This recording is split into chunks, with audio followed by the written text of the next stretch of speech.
Hello everyone, and welcome to this podcast as we go back over the questions and answers from the Pasture Profit Insights 2021 webinar with David Becker. I am Sean Chubb, the lead Pasture Profit consultant in the UK. We were lucky enough to have David provide his findings on what drives profitability within pasture-based dairy farms around the world through information he's collected from his agricultural and benchmarking tool called Red Sky, which is used in Australia, New Zealand and South Africa. It is good to know that the UK and Ireland pasture-based farmers are well set to handle any challenges that come their way if they adhere to the points made by David. If you want to hear the full webinar, please go to our website and it can be found under the news section. Thank you, David. A very interesting presentation there. I must say that your argument around building resilience into the business by increasing pasture production or pasture harvest seemed a little bit counterintuitive at first, but once you got the argument through, it made perfect sense. The first question I have here for you, David, is I just thought it'd be good to touch on this to allow everybody watching to compare their operations. What exactly are you including when you say pasture? Okay, look, what's included is the pasture grown and consumed on the milking area. So it's solely to do with the milking area, including any of this pasture that's conserved as silage or hay. So the milking area is the area where the milking cows graze during the year. So it's a specific area, and also included any green feed crops grown on the milking area that are grazed in situ. There are two reasons for including this. Firstly, they're usually part of a pasture renewal program, so part of the pasture production profile, and secondly, the yield of actually consumed green feed crops grazed in situ are almost impossible to independently assess. So that's the basis. Very good. That will hopefully help people to compare your figures then. So the next question is, what should people be looking at when making breeding decisions, given the data shows that solely increasing milk production does not lead to increased profitability? Okay, well, look, what each farmer needs is a cow that thrives under the production system that they have decided to run. So it's very specific to each production system or each farm. And what do I mean by a cow that's going to thrive? Well, a cow that is relatively efficiently converting whatever mix of feeds the farmer has chosen to offer the cows into milk, while staying healthy and reliably getting back in calf each year. The key is to breed a genotype of cow that fits the production system, and this cow is a very different size and shape to fit, say, a 90-100% pasture diet in New Zealand compared to 100% TMR or feedlot diet in the US. Or say a 40% pasture diet compared to a 70% pasture diet in the UK.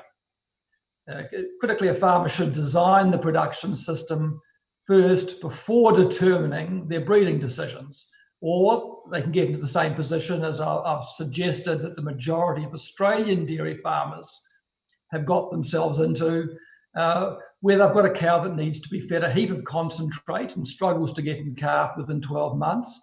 So even if these farmers wanted to move back to a lower cost of production system with a higher profit margin, their cows won't allow them effectively to do this now. I know, very good. If we continue having dry spells like we've seen in the summer of 2018 and spring of 2020, where there was a significant stoppage in grass growth, do we start looking at restocking or stocking rates? The answer is probably a provisional yes.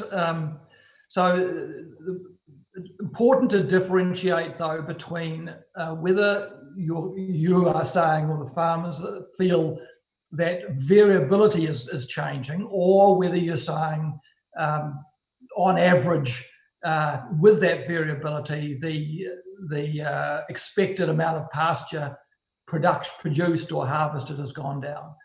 So if a farmer forms the opinion that the average, not the extremes, but the average pasture yield has reduced by, say, 5%, then potentially stocking rate should be adjusted pro rata. But just remember, this presumes that the farmer has no clear opportunities to improve pasture harvest via improved management. They're already optimising that, and that prior to this changing climate, the farmer already had the optimum production system in operation. My expectation would be that most UK farmers are like almost farmers in many other places, are likely to have opportunities to refine their production system and potentially increase pasture harvest, and that these opportunities in reality may be more significant than any impact from medium-term climate change. And another thing to remember, if it's just the extremes you're concerned about, so we're saying, look, on average it's not so different, but the extremes, yes, definitely we're having some drier years. Are they being offset by some wetter ones? I'm not sure. So the average yields are not significantly changing, but there is more likelihood of dry spells. Then this would simply mean that the production system should be biased towards higher percent of pasture in the diet, as you could see in that study I did for South African production systems. So that the cost of production, so in that case, if you're saying I'm challenged by climate, bigger climate swings, it would be the same as saying I'm challenged by bigger milk price swings or bigger swings in concentrate or other core cost of the business. Then what you're after is a production system with a lower cost and a higher profit margin, so that when those things happen, you don't feel it as much as if you've got a lower cost margin, and which comes from the higher concentrate or supplement percentage of the diet. All right, very good. With the UK being similar to the South Island of New Zealand in climatic situations and not like that of Australia and South Africa, what percentage in confidence do you have that the data applies to the UK temperate climate? Okay, I'm saying this with a bit of a smile, as you can see, but basically absolute confidence that it applies to the UK.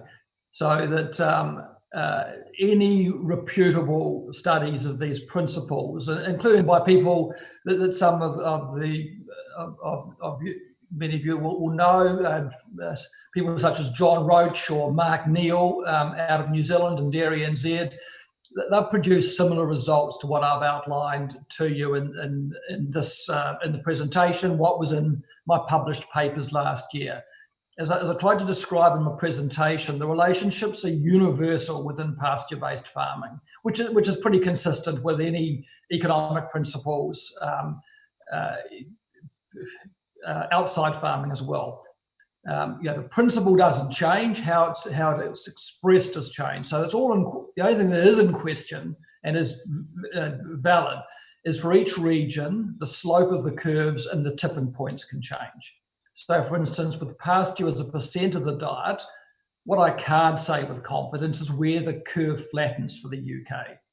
With the South Island of New Zealand, I believe it's likely to be over 85% of pasture in the diet. But for the UK, with higher milk prices than they get in New Zealand, and potentially, if anything, lower concentrate prices, I'd be only presuming that maybe where it's over 85% in New Zealand, it might be between 70 and 80%, though I actually can't be sure of that. Oh no, that's good. That sort of segues quite well into the next question I have here. Has your research shown that there is an optimum level of pasture in the diet?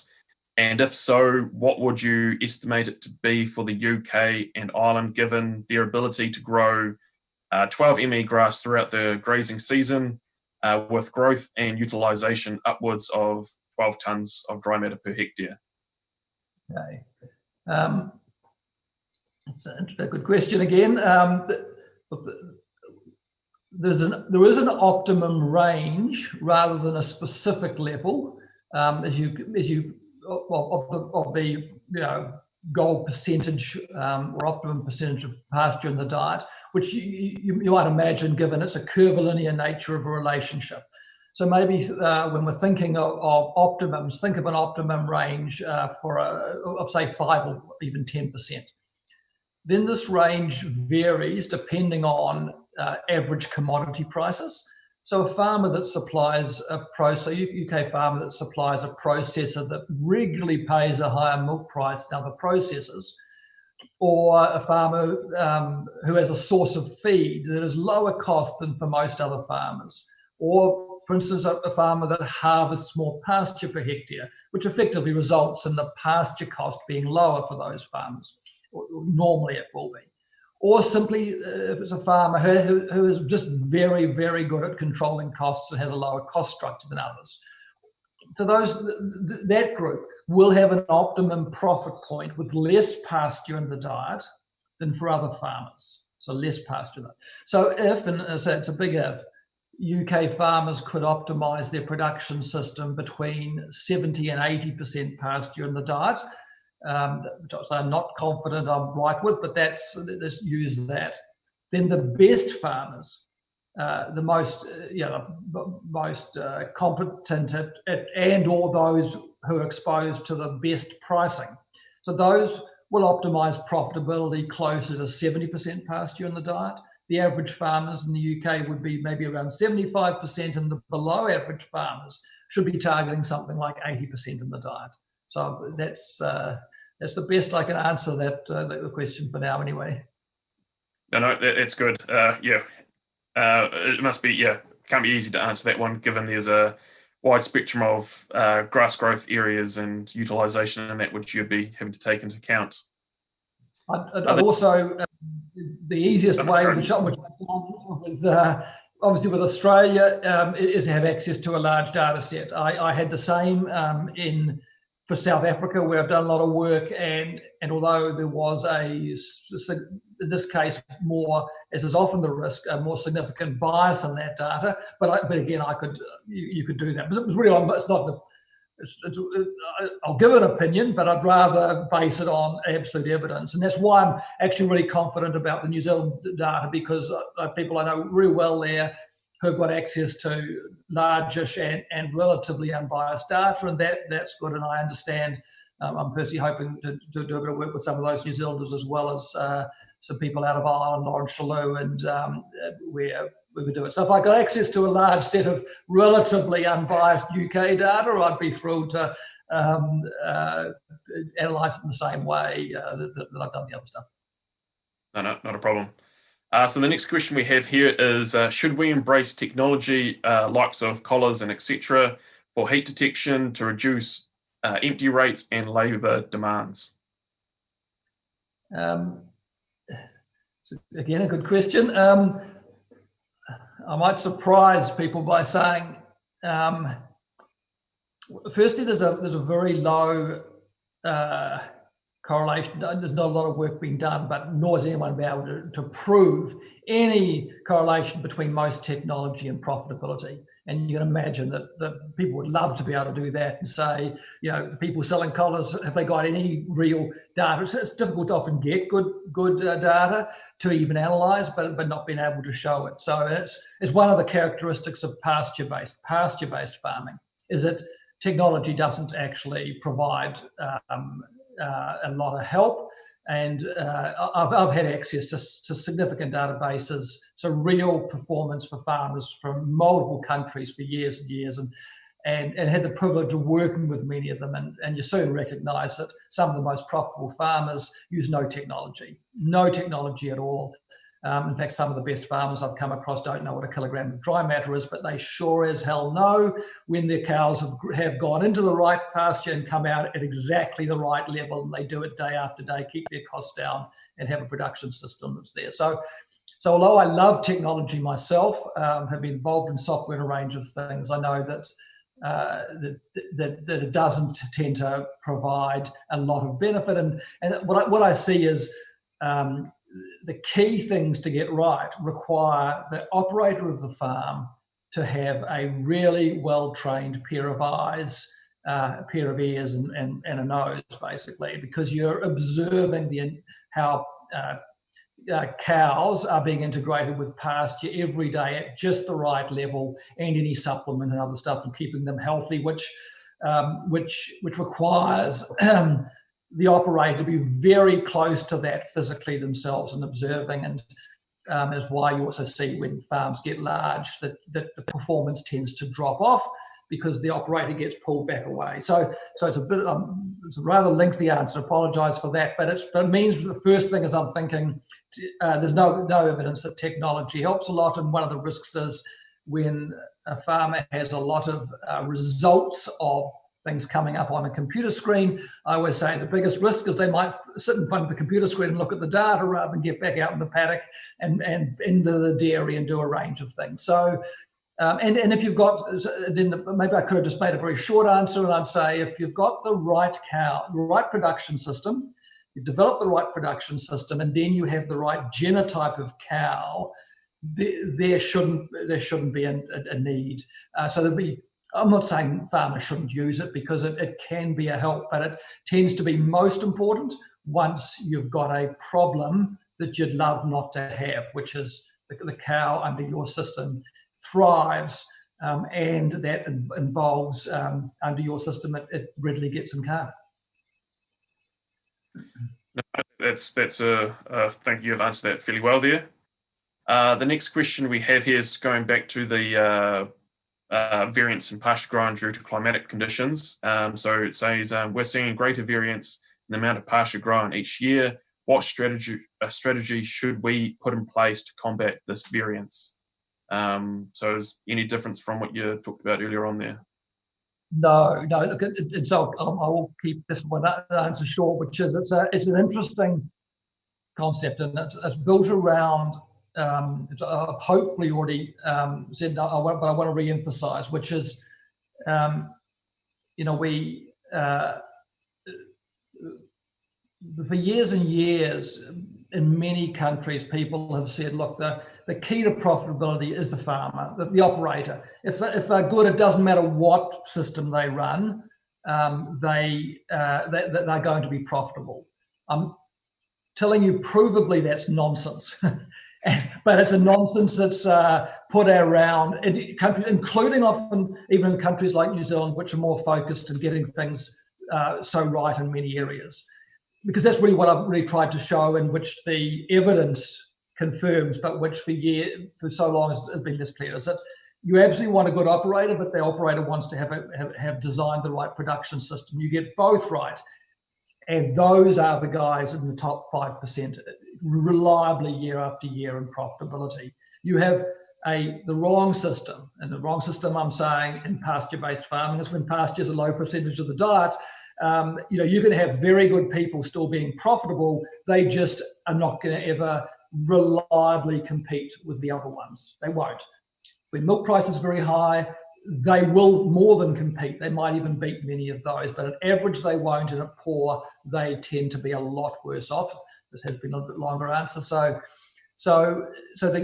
what's interesting is, which I helped me when I did the study for South Africa on top of the other stuff that I published last year, is what becomes self-evident, which is you want to handle this greater variance, err on the side of more pasture in the diet, not less. And it's one more of those counterintuitive type ideas. You think, hold on, if I'm responding, surely it'd be better to have more supplement, more concentrate, reliably the diet. And this is exactly what we're talking about, why it's so hard. Well, the thing I've said for decades now is dairy farming is the most complex business on the planet. And most people who take it up didn't decide they wanted to be challenged by the most complex business on the planet. It's linked to this: pasture is the driver, milk is the product. Almost every business on the planet is different, and whatever you produce is your primary profit driver. But similarly, counterintuitively, it's actually increased pasture as a percentage of the diet if you think you've got more variability in pasture, basically because you increase your profit margin, you can just handle the difference. So sorry, it did take a bit longer than I thought, but anyway. No, that's fine. So the next question here is, you touched base about Australia largely having the wrong cow. Have you factored in the large waste of stock in Australia with some of the farms that use the larger cows having empty rates over 20%, which is requiring larger replacement numbers. Also, those same types of farms using more sex semen and pushing their days in milk out. So again, I apologise because I'm not sure exactly what the question's getting up. So I'll make a couple of comments. One is the data set that I used for that paper was 2006 data. It was a year and around that time when I was paid to gather a lot of data on behalf of state governments and a range of people that allowed it to be this wide range of systems. So it was before Australia had gone nearly as far wrong. So as far as firstly that particular data, it's not an issue, and therefore what I've drawn from it, although remember I'm trying to make really clear it wouldn't matter, these things become evident. The South African data was for four or so years, very recent years, and the same principles that will be evident regardless, as long as it's a genuinely spread and unbiased set of data. So it's not a factor. The question doesn't question whether the data there, but it is an interesting question from the point of view that the question have factored in. That is true. That's a factor for those who have got a cow that doesn't fit their system, or that is dragging their system in a particular angle. So now there are a lot more farmers, 14 years later in Australia, even more farmers who have been breeding the type of cow with more US genetics that just require more feeding. But again, as long as you're doing a study of a broad data set, there's lots of farmers in Australia, a lot more then, and there are still actually a lot, especially in Tassie and parts of southern Australia, who have got the right system. It's just the proportion is reducing, and the overall numbers have unfortunately swung in the wrong direction. I hope that answers the question reasonably. Yeah, answered as best as you can, I think. So why do higher yields decrease operating profit margin? It's because, and say the papers are obviously, the published papers are online, and for anyone interested, I'm hoping, although there's quite a bit of data in them, both the papers are published, I'm told anyway, are a lot more readable and easier to follow than many published, especially scientific as opposed to economic papers. So I'd really encourage people who've got an interest, key determinants of profit in particular, would help in great detail understand the bits and pieces that I've tried to summarize, and I know throw graph after graph. But what that section in the paper and what I tried to put in my presentation is really saying is that the group of costs that go up, and they go up at a similar, so to get higher yields, your costs go up at a roughly similar rate to the gain in revenue you get from the extra milk. And that paper, and I tried to put in the presentation,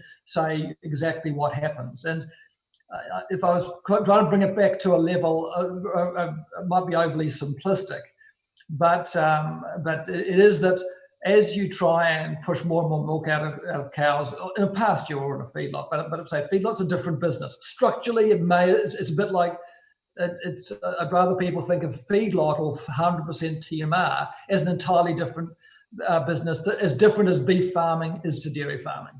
And that's another pain in the backside, because people don't think of it that way, but it has different profit drivers. So pasture-based, what happens is you're trying to run. I think of it as a car race. Pasture. It's a difference between running these high-producing cows are like a racing Ferrari, and it's the difference to the lower yielding and appropriately genotyped cow is like racing not even a Ford Mustang, just a Ford Falcon or something like that. And if you've ever seen those two things done, the Ferrari has 20 people around the vehicle trying to keep it on the road and 50 in the garage, and the Ford Falcon has about 5 around it and 5 in the garage.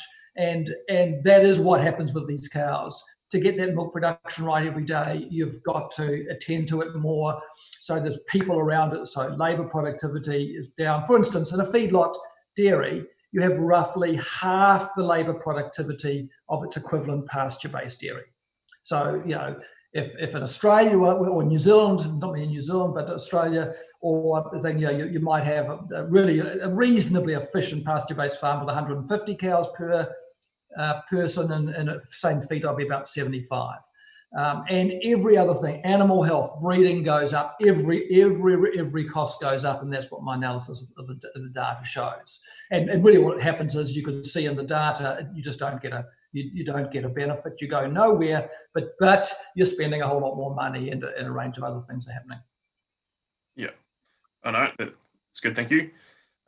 So as long as milk price remains as it is, do you accept that most farmers will do nothing about changing their system? If I presume it's a UK question, I'm probably saying I hope not, because the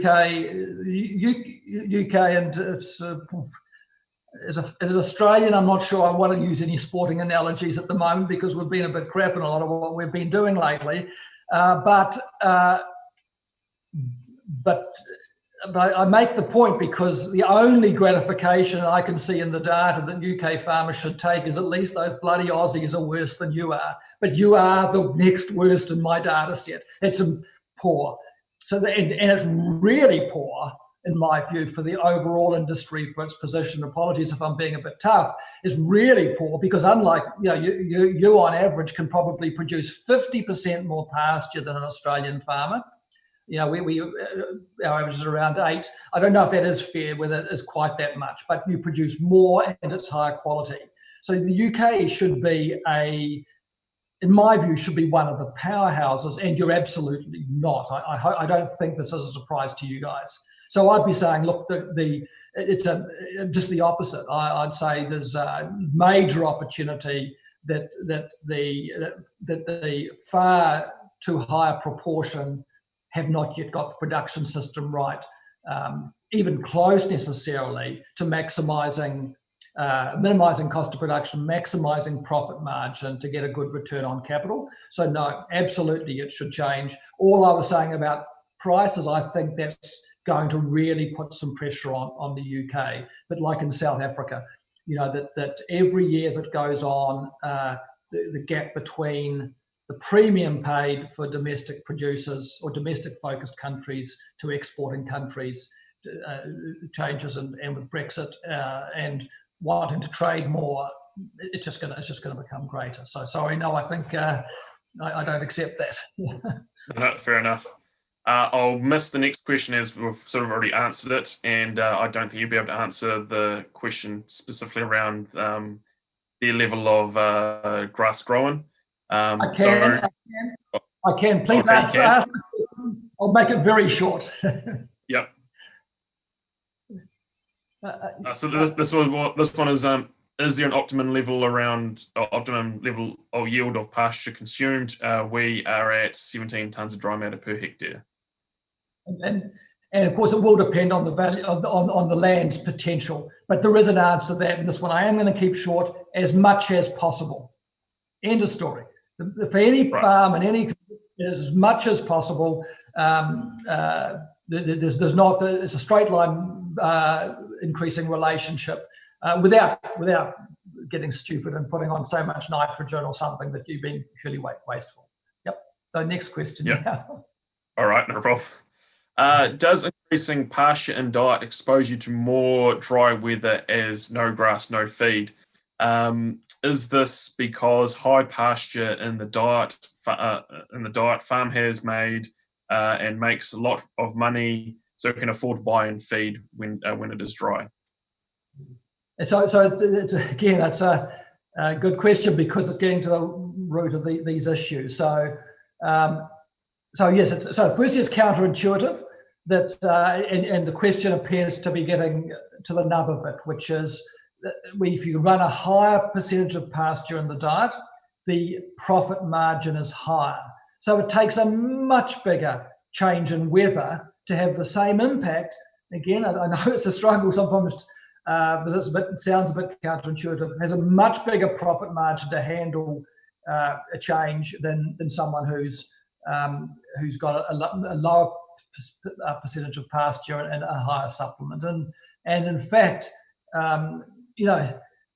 if you want to see it in a practical sense, the New Zealanders are a classic. They complain sometimes their weather's more variable and it's all around the place. How really valid these concerns are, I'm not sure myself. But when you've already got mostly pasture there and a really high profit margin compared, look at the New Zealanders at 30% very often. The other thing is, even when things are bad, especially in climates like New Zealand's or the UK's, that variability, please, it's quite funny for you guys to be worried about variability. Come to Australia a bit more and we'll show you. I mean, you don't even know what variability is, but when your total cost of feed is so small, and that goes up even by 30%, it has very little, or 50%, it has very little impact on the bottom line anyway, on a bottom line that is much greater. So I don't know if that's any help, but that's the basis of it. Yep. Any correlation between high stocking rates at pasture and higher winter housing costs? So this is a very UK-driven question where we house cows over the winter time. So it's again an interesting question. Is the correlation between stocking rate and cost? There's certainly a relationship between the stocking rate has to be right, and that's as opposed to high. So you see the graphs that really highlight that there's a very strong relationship between stocking rate and pasture harvest. So that's good. But what you see in many countries, Australia, South Africa, is because stocking rate is linked to increasing pasture harvest, and in many farms, it's been a key to increasing pasture harvest and increasing profitability. Farmers have kept going often. It's worked, so I'll put a few more on, and I get more milk, and this appears to be working. Where do you stop? And it's a real problem for many farms. Once you overstock, so you have more stock than is required to optimize pasture harvest. Obviously, if you put on more animals, then you're decreasing pasture as a percentage of the diet.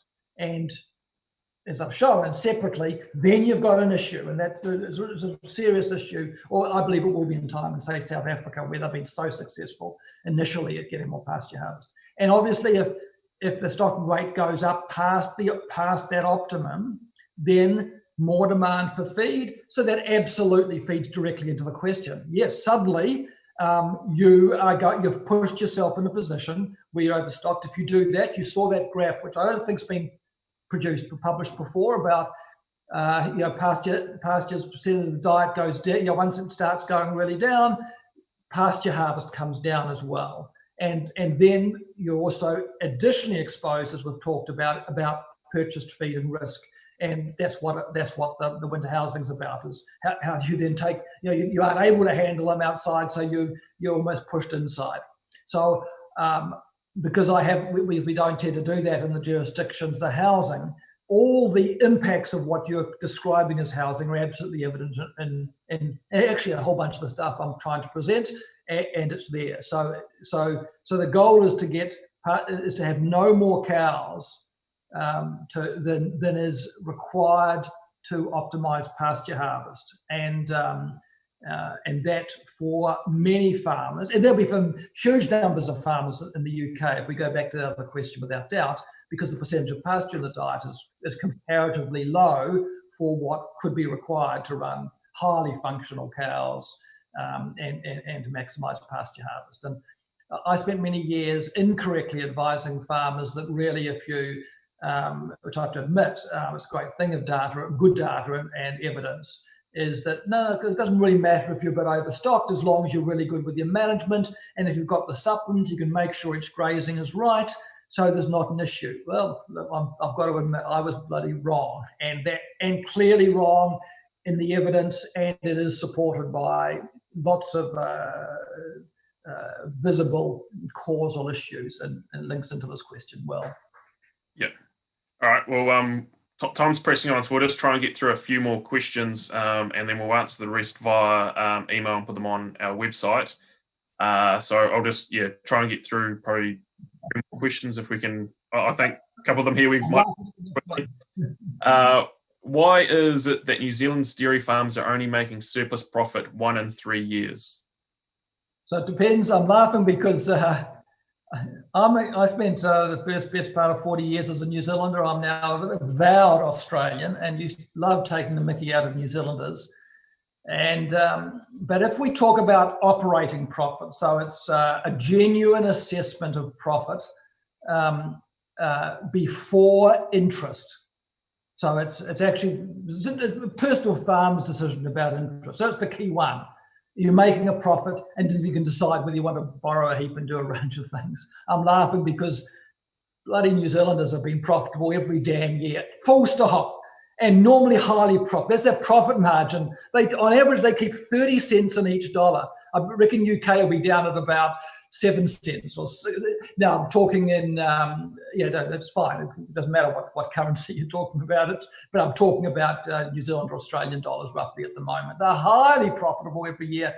Their milk price dropped to a level that almost no other country could survive, and most of their farmers were still profitable. So bugger it all. I dislike having to admit it, but they're hugely profitable. Of course, being Kiwis, they decided they had to spend their money like most farmers somewhere, and so they decided to borrow enormous amounts of money, pay far too much for land, and this is their serious issue. Not so much the debt, but the fact that their land, and this is in one of the papers, means that they have, if they look at their cost of production, including if you include a cost of capital in that, which is a full, what they call an economic cost of production, they lose a lot of their benefits. So their issue is to do with paying too much for land, and linked to that, because they're so hugely profitable, being allowed and encouraged to borrow ridiculous sums of money, and that's what's put pressure on. And still, even with that, that statistic of 1 in 3 years is actually wrong. It's not correct. That's much higher than that. Sorry. Yeah, I'll probably add on something there as well, that it's only been the last 12 years that New Zealand farmers have actually had to make a profit from a banking's perspective. Banks prior to 2008 were more than happy to lend money as long as the rate of land value was going up faster than the rate of debt. Yeah, which is no excuse for their farmers then accepting the money. So I know we can blame banks, milk processors, but if we listen to them, either of those parties, and decide that they should tell us what we should do, we've got a big problem. Yeah. So this is going back to the definition around your pasture. So are we defining pasture as homegrown forage or grazed forage?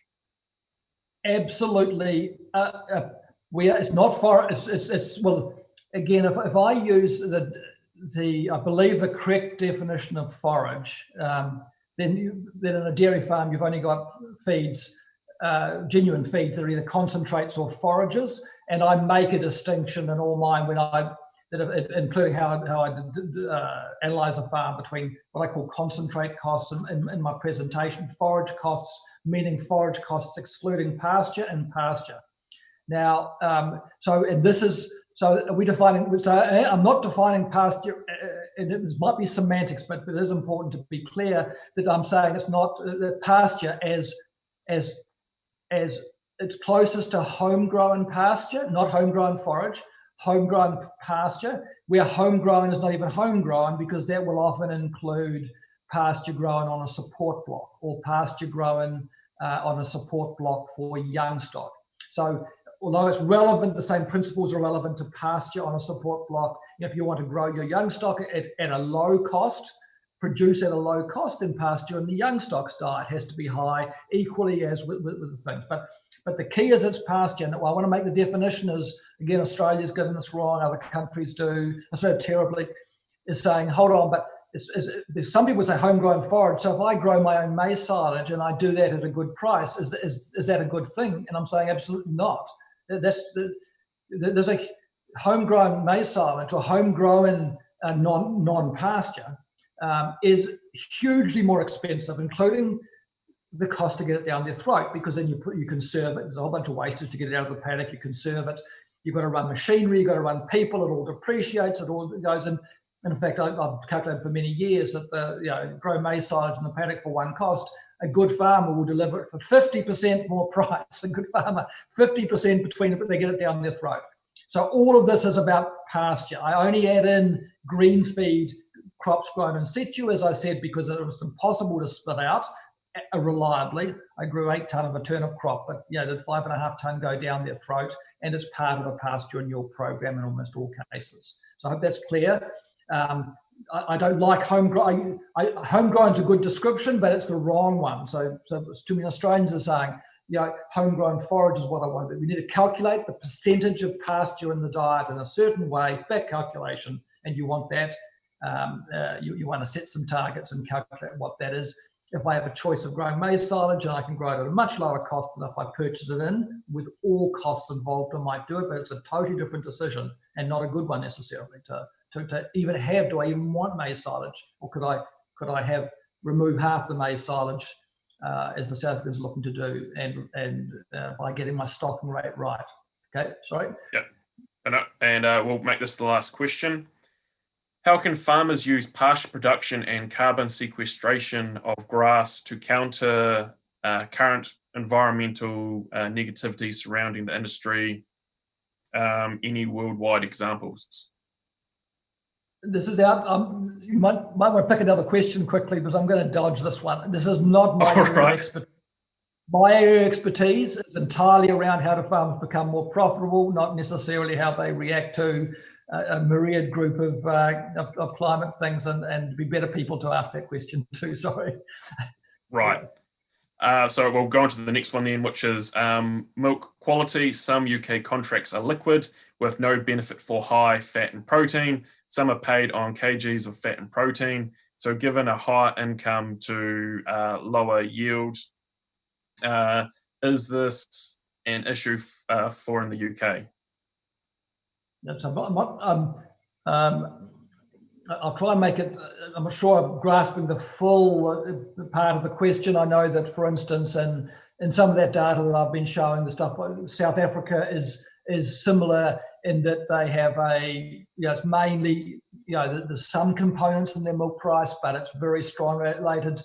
So it could be lower fat and protein, and as the question's asked, it's the same in Argentina to some degree, and yet all the data I'm seeing supports exactly the same thing. All I would say is if you're analysing your business and you're using milk solids, which only a few, New Zealand does totally, and some other countries use partially, there's no need to use milk solids. In fact, you can see I'm most familiar with that, but for anything international, energy corrected milk litres is even, if I look at milk solids these days, I'd look at energy corrected milk solids to make sure. So all I'll be saying, it's not really, I'm saying really it's not, the interesting thing is these principles stand up under any of these, no matter what the principles of how to lower cost of production, increase profit margin stands up just as much in flatter milk.